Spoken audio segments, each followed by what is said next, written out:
Bientôt, France Lemieux ne cuisinera plus ici. La nouvelle de la fermeture l'a secouée. Ça a été dur. Après 7 ans, c'est de recommencer en neuf. On a fait des travaux importants ici. Ce n'est pas de gaieté de cœur que Monique Tanguay a pris la décision de fermer ses résidences de Sébec et de Val-Brillant, où loge une trentaine de personnes au total. Le problème, elle ne respecte pas les normes. Les travaux qu'exige le 6 du Bas-Saint-Laurent coûtent trop cher. En attendant leur réalisation, des pensionnaires avaient été retirés. La pression financière était insoutenable. Nos 2 résidences étaient quand même conformes à la régie des logements.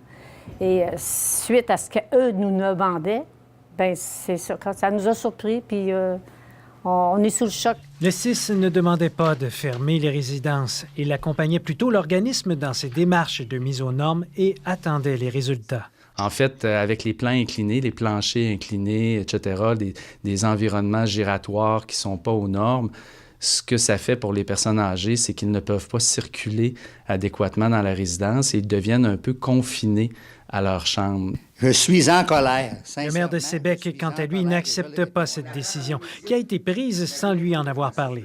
Sa petite communauté perd une quinzaine d'emplois. Oui, mais quand il ne restera plus de monde dans le secteur ouest, qu'on sera tous rendus à Rimouski, là, on va réagir, mais il va être trop tard. C'est ça le problème. Ça, les gens ne réalisent pas, malheureusement.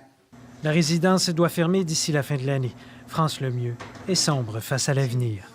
C'est dur. On ne sait pas où est-ce qu'on va aller après.